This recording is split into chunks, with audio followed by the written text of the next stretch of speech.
안녕하세요. 투자생활 2년차 여러분, 다들 잘 지내고 계신가요? 오늘은 직장인이라면 누구나 한 번쯤 꿈꿔봤을, 아니, 어쩌면 지금도 꿈꾸고 있는 이야기예요. 바로 5억 모은 직장인의 15년 장기 투자 일기입니다. 와우, 5억이라니 정말 멋지지 않나요? 그 꿈 같은 목표를 현실로 만들어낸 한 직장인의 흥미진진한 여정을 함께 탐험해 볼 거예요. 많은 분들이 이렇게 생각하실 거예요. 와, 5억 모으려면 얼마나 열심히 일해야 하는 거야? 나는 언제쯤 저렇게 될 수 있을까? 저도 그랬으니까요. 막연하게만 느껴지던 5억이라는 숫자가 어쩌면 우리에게도 현실이 될 수 있다는 희망을 오늘 여러분께 드리고 싶어요. 하지만 걱정 마세요. 오늘 제가 그 비밀을 하나하나 풀어드릴게요. 단순히 돈을 많이 버는 것을 넘어서 어떻게 하면 우리 자산을 똑똑하고 효율적으로 그리고 장기적인 안목으로 불려나갈 수 있는지 그 15년의 여정을 함께 들여다볼 겁니다. 이 이야기는 단순한 재테크 노하우를 넘어 우리 삶의 태도와 재정적 자유를 향한 여정에 대한 깊은 통찰을 제공할 거예요. 여러분, 5억이라는 돈 그냥 모으는 게 아니더라고요. 단순히 월급만으로는 불가능에 가까워요. 특히나 빠르게 변화하고 물가가 끝없이 오르는 요즘 세상에서는 더더욱 그렇죠. 노동소득만으로는 자산 증식의 한계에 부딪힐 수밖에 없습니다. 그럼 어떻게 해야 할까요?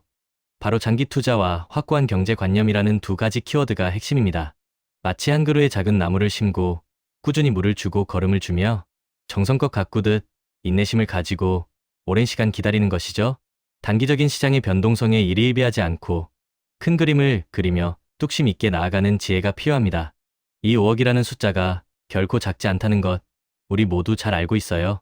하지만 불가능한 목표는 아니라는 사실, 팩트는 팩트입니다. 통계와 사례들이 이를 증명하죠. 실제로 9년 만에 5억을 모은 직장인의 성공 스토리가 있고요. 결혼 후 6년 만에 5억을 모은 맞벌이 부부의 놀라운 사례도 있습니다. 이분들이 특별한 재능이나 엄청난 초기 자본을 가지고 시작했을까요? 물론 개인차는 있겠지만 그들의 성공에는 몇 가지 공통점이 분명하게 존재합니다. 바로 꾸준함과 현명한 전략, 그리고 자신만의 원칙을 철저히 지켰다는 점입니다. 이 핵심 요소들을 파악하고 우리 삶에 적용하는 것이 중요하겠죠? 그럼 이분들은 어떻게 5억이라는 놀라운 자산을 모을 수 있었을까요? 그 비법을 하나씩 파헤쳐 봅시다. 첫 번째 비법은 바로 저축률 극대화입니다. 이건 정말 기본 중의 기본이면서도 가장 강력한 무기라고 할 수 있어요. 사회초년생 시절부터 월급의 상당 부분을 저축하는 거예요. 월급을 받으면 일단 저축통장으로 일정 금액을 자동 이체하고 남은 돈으로 한 달을 생활하는 습관을 들이는 거죠. 이른바 선저축 후소비 원칙입니다. 처음엔 빠듯하고 불편하게 느껴질 수 있지만 이 습관이 얼마나 중요한지는 시간이 지날수록 깨닫게 될 겁니다. 월급 외에 이자 소득, 임대 소득, 투자 수익 등이 생기면 그걸로 생활비를 충당하고 본래의 월급은 또다시 저축하는 강력한 선순환 구조를 만드는 겁니다. 이렇게 하면 자산이 불어나는 속도에 가속도가 붙는 것을 직접 체감하실 수 있을 거예요. 우리는 이것을 자산 효과라고 부릅니다. 자산이 자산을 불리는 마법 같은 현상이죠. 어때요? 벌써부터 가슴이 뛰지 않나요? 두 번째 핵심은 확고한 경제관념이에요. 그냥 막연하게 돈을 모아야지 하는 것과는 차원이 다릅니다. 이 직장인들은 월급을 다 저축하고 이자로 살자라는 강력한 경제관념을 일찍부터 확립했다고 해요. 얼마나 대단한 마인드인가요? 이는 단순히 절약하는 것을 넘어선 삶의 우선순위를 재정립하는 과정입니다. 소비를 줄이고 저축을 늘리는 것을 넘어서 재정적 독립을 향한 굳건한 의지와 철학을 가지고 있었다는 뜻이죠. 이런 관념이 단단하게 자리 잡으면 불필요한 지출을 줄이는 것이 고통이 아니라 하나의 목표 달성을 위한 자연스러운 과정이 됩니다. 술, 담배와 같은 기호품은 물론 값비싼 외식이나 과도한 여가 생활 대신 돈이 덜 드는 독서, 운동, 글쓰기 등 생산적이면서도 건강한 취미 활동으로 삶의 만족도를 높이는 지혜를 발휘한 것이죠. 이런 작은 습관들이 모여 큰 차이를 만들어냅니다. 혹시 지금 나는 이렇게까지 해야 하나 라는 생각이 드시나요? 그렇다면 잠시 멈춰서서 내가 꿈꾸는 미래는 어떤 모습일까를 상상해 보세요. 그 미래를 위한 투자라고 생각하면 현재의 작은 희생은 기꺼이 감수할 수 있는 과정이 될 겁니다. 세 번째는 주거 비용 절감입니다. 사회초년생에게 주거 비용은 가장 큰 지출 중 하나이죠. 이 부분을 어떻게 현명하게 관리하느냐가 종잣돈 마련에 결정적인 영향을 미칩니다. 무턱대고 비싼 월세집을 구하기보다는 버팀목 전세, 대출과 같은 정부 지원 대출을 적극적으로 활용하여 전세집을 구하는 것이 훨씬 유리합니다. 월세로 매달 나가는 돈은 순수한 소비로 사라지지만 전세 자금 대출은 나중에 돌려받을 수 있는 자산의 성격이 강하죠. 이자를 내기는 하지만 그 이자가 월세보다는 훨씬 적은 경우가 많습니다. 이렇게 절약한 주거 비용은 고스란히 저축이나 투자 자금으로 활용될 수 있습니다. 똑똑한 재테크는 큰 돈이 아니라 작은 돈이라도 새는 곳을 막고 효율적으로 관리하는 것에서 시작된다는 것을 명심해야 합니다. 네 번째는 맞벌이 및 추가 수입의 활용입니다. 만약 결혼을 했다면 맞벌이는 자산 증식의 속도를 비약적으로 높일 수 있는 강력한 방법입니다. 두 사람의 소득을 합쳐 한쪽의 월급은 생활비로 쓰고 다른 한쪽의 월급은 전액 저축 및 투자하는 전략은 5억 목표 달성을 훨씬 앞당길 수 있습니다. 또한 성과급이나 보너스 등 비정기적인 수입이 생겼을 때도 이를 충동적으로 소비하지 않고 최대한 저축 또는 투자에 활용하는 자세가 필요합니다. 한 달에 70만 800만 원 정도를 꾸준히 저축해야 6년 안에 5억 원을 모을 수 있다는 계산이 나옵니다. 이 정도 금액은 혼자서는 달성하기 쉽지 않지만 맞벌이나 부업 등 추가 수입을 통해 충분히 도달 가능한 목표가 됩니다. 티끌 모아 태산이라는 말처럼 작은 수입이라도 꾸준히 모으고 불리면 상상 이상의 결과를 가져올 수 있습니다. 다섯 번째는 불필요한 지출 줄이기입니다. 이건 앞에서 언급한 경제관념과도 연결되지만 좀 더 구체적으로 들어가 보면 우리 생활 속에서 무심코 새는 돈을 막는 것을 의미합니다. 예를 들어 매일 마시는 비싼 커피, 잦은 외식, 필요 없는 물건 구매 등이 여기에 해당됩니다. 이런 지출들을 완전히 없앨 필요는 없지만 의식적으로 줄이고 대안을 찾는 노력이 중요합니다. 점심은 도시락을 싸거나 저렴한 식사를 하고 취미생활도 돈이 많이 들지 않는 운동이나 독서 등으로 전환하는 것이죠. 저는 가끔 이 돈을 아끼면 나중에 얼마가 될까라는 상상을 하곤 합니다. 예를 들어 하루에 10,000원씩 아끼면 한 달에 30만 원이고 1년에 360만 원입니다. 이걸 15년 동안 투자한다고 생각해 보세요. 복리의 마법을 만나 엄청난 금액으로 불어날 수 있다는 것을 깨달으면 불필요한 지출을 줄이는 것이 훨씬 쉬워질 겁니다. 자, 이렇게 종잣돈 5억 원을 모았다면 이제 어떻게 해야 할까요? 이제는 이 소중한 자산을 현명하게 관리하고 불려나갈 차례입니다.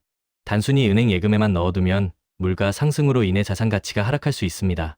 5억 원으로 노후를 든든하게 대비하는 방법, 이른바 내 통장 전략을 소개합니다. 이는 자산 배분을 통해 안정성과 수익성을 동시에 추구하는 현명한 방법이에요. 첫째, 생활비 통장입니다. 전체 자산의 40%인 2억 원을 배분하여 국공채나 채권형 상품 등 안전한 금융상품에 투자합니다. 이 통장의 목적은 안정적인 현금 흐름 확보입니다. 원금 손실 위험이 적고 꾸준한 이자 수익을 기대할 수 있는 상품들 위주로 구성하는 것이죠. 혹시 모를 원화 가치 하락에 대비하여 일부는 달러, 채권이나 달러, NMF 머니 마켓 펀드에 투자하는 것도 좋은 전략입니다. 환율 변동의 위험을 줄이고 자산의 안정성을 더욱 높일 수 있습니다. 둘째, 배당임대 소득 통장입니다. 전체 자산의 35%인 1억 7,500만 원을 배분합니다. 이 통장은 꾸준한 현금 흐름을 창출하는 것이 목표입니다. 국내외 우량 배당주나 배당주 ETF 상장지수 펀드에 투자하여 매년 안정적인 배당 수익을 얻는 것이죠. 직접 부동산을 매수하여 임대소득을 얻는 대신 리츠아리아이티스 부동산 투자 신탁에 투자하여 소액으로도 부동산 임대 수익을 얻는 방법도 현명한 대안이 될 수 있습니다. 리츠는 유동성이 좋고 소액으로 다양한 부동산에 분산 투자할 수 있다는 장점이 있습니다. 셋째, 미래 대비 통장입니다. 전체 자산의 15%인 7,500만 원을 배분합니다. 이 통장은 2020년 뒤의 미래를 준비하는 통장입니다. 장기적인 관점에서 성장 가능성이 높은 산업에 투자하는 것이 핵심입니다. 예를 들어 글로벌 성장 ETF, 헬스케어, 친환경 에너지, 인공지능 등 미래를 선도할 산업 분야에 투자하는 것이죠. 단기적인 시장 변동에 흔들리지 않고 긴 호흡으로 꾸준히 투자하여 복리의 마법을 극대화하는 전략입니다. 이 통장은 미래의 더 큰 자산을 위한 씨앗이라고 생각하시면 됩니다. 넷째, 비상금 통장입니다. 전체 자산의 10%인 5천만 원을 배분합니다. 예상치 못한 상황에 대비하기 위한 통장으로 언제든 현금화가 쉬운 자산으로 관리하는 것이 중요합니다. CMA Cash Management Account, 단기 예금, MMF 등이 대표적인 예입니다. 갑작스러운 실직, 질병, 사고 등 비상 상황 발생 시 이 통장의 자금으로 대응하여 다른 투자 자산을 보호할 수 있습니다. 비상금은 재정적 안정성을 위한 최후의 보루라고 할 수 있습니다. 이 통장이 든든하게 받쳐주면 다른 통장의 자산들도 더 안정적으로 운용할 수 있게 됩니다. 이러한 내 통장 전략은 단순히 돈을 나누어 놓는 것이 아니라 각 자산의 목적과 위험도를 명확히 구분하여 전체 포트폴리오의 안정성과 수익성을 극대화하는 현명한 자산 배분 전략입니다. 마치 튼튼한 집을 짓기 위해 각기 다른 재료들을 적재적소에 배치하는 것과 같다고 할 수 있죠. 우리 모두가 꿈꾸는 재정적 자유를 향한 든든한 초석이 될 것입니다. 이제 장기 투자 전략에 대해 좀 더 깊이 있게 이야기해 볼까요? 25년의 장기 투자 일기에서 가장 중요한 메시지는 바로 인내심입니다. 하지만 그 인내심은 막연한 기다림이 아니라 현명한 전략에 기반한 기다림이어야 합니다. 성장주 투자 처음부터 배당주에만 집중하기보다는 자산가가 아닌 일반 직장인이라면 성장주에 투자하여 자산을 불린 후 어느 정도 규모가 되었을 때 배당주로 전환하는 전략을 고려할 수 있습니다. 성장주는 기업의 가치가 빠르게 증가하면서 주가도 함께 상승할 가능성이 높습니다. 물론 변동성이 크다는 단점도 있지만 장기적인 안목으로 좋은 기업을 선별하여 투자한다면 높은 수익률을 기대할 수 있습니다. 젊고 자산이 적을수록 리스크를 감수하더라도 성장주에 과감하게 투자하여 자산의 종잣돈을 크게 불리는 것이 유리할 수 있습니다. 이후 자산 규모가 커지면 안정적인 배당주나 채권 등으로 포트폴리오를 재조정하여 리스크를 관리하는 것이 현명한 방법입니다.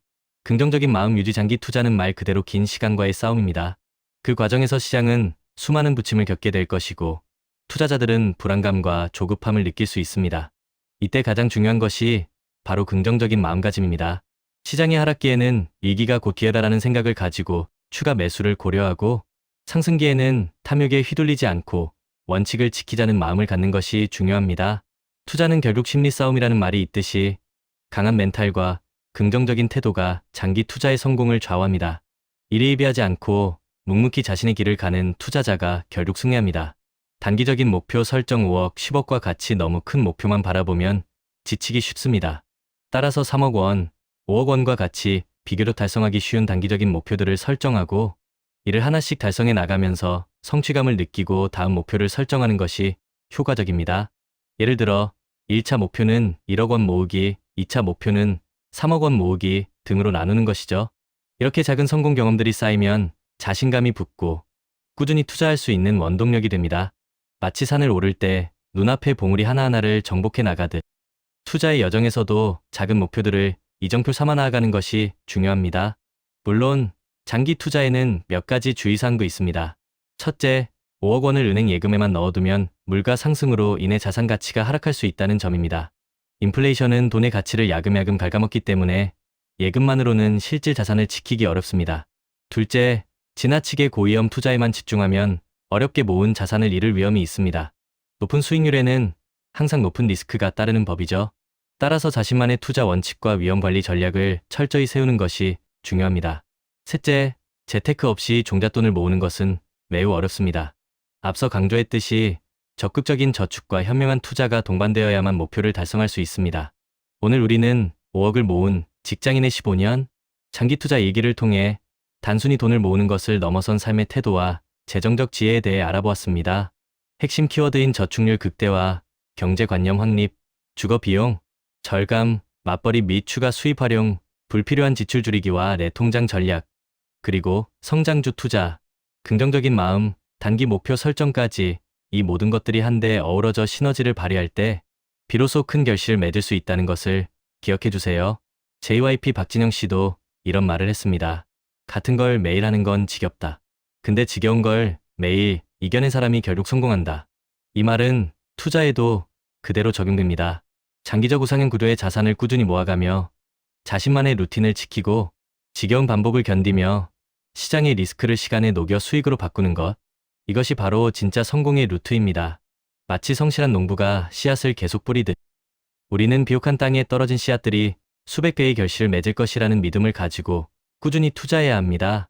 여러분, 이 모든 걸 실행에 옮기기 위한 첫걸음은 바로 끝까지 살아남는 것입니다. 아무리 좋은 전략도 포기하면 소용없어요. 시장은 끊임없이 우리를 시험할 테지만 우리는 흔들리지 않고 우리의 원칙을 지켜야 합니다. 우리 함께 긴 여정의 동료로 꾸준히 투자하고 루틴을 이어갑시다. 멘탈을 단단히 잡고 우리의 목표를 향해 묵묵히 걸어간다면 언젠가 여러분의 통장에도 5억, 아니 그 이상의 놀라운 숫자가 찍혀 있을 겁니다. 그때까지 우리 모두 화이팅! 여러분의 성공적인 투자를 응원합니다. 구독자 여러분, 리스펙합니다.